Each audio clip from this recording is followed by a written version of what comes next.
الحمد لله رب العالمين والصلاة والسلام على خاتم النبيين وعلى آله وصحبه أجمعين أما بعد فأعوذ بالله من الشيطان الرجيم بسم الله الرحمن الرحيم قال الله تعالى في سورة الأعراف وما وجدنا لأكثرهم من عهد وَإِن وَجَدْنَا أَكْثَرَهُمْ لَفَاسِقِينَ۔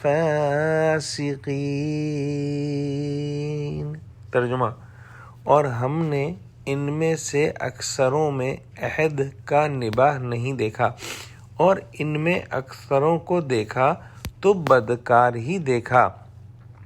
پچھلی آیتوں میں ہم نے پڑھا کہ کس طرح سے مکذبین جنہوں نے رسولوں کو جھٹلایا عذاب میں پکڑے گئے، اور کس طرح سے ان کو اللہ سبحانہ وتعالی نے نسیم منسیہ کر دیا۔ اور آج کی آیت کے اندر اللہ سبحانہ وتعالی بیان کرتے ہیں کہ ہم نے ان میں سے اکثروں میں نباہ جو ہے وہ نہیں دیکھا، عہد کا نباہ جو ہے ہم نے نہیں دیکھا۔ عہد سے ممکن ہے کہ عام عہد مراد ہوں یا کوئی خاص عہد، جیسے عہد الست۔ عہد الست اللہ سبحانہ وتعالی نے جب تمام انسانی ارواح کو پیدا فرمایا تھا تو ارواح سے لیا تھا، اور ان سب نے اقرار کیا تھا کہ اللہ سبحانہ وتعالی جو ہے وہ ہمارا رب ہے۔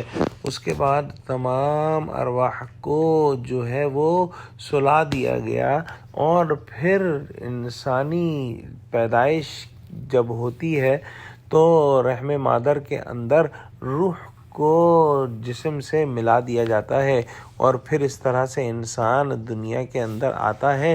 گویا انسان دنیا کے اندر آنے سے پہلے اللہ سبحانہ وتعالی کو عہد دے چکا ہے۔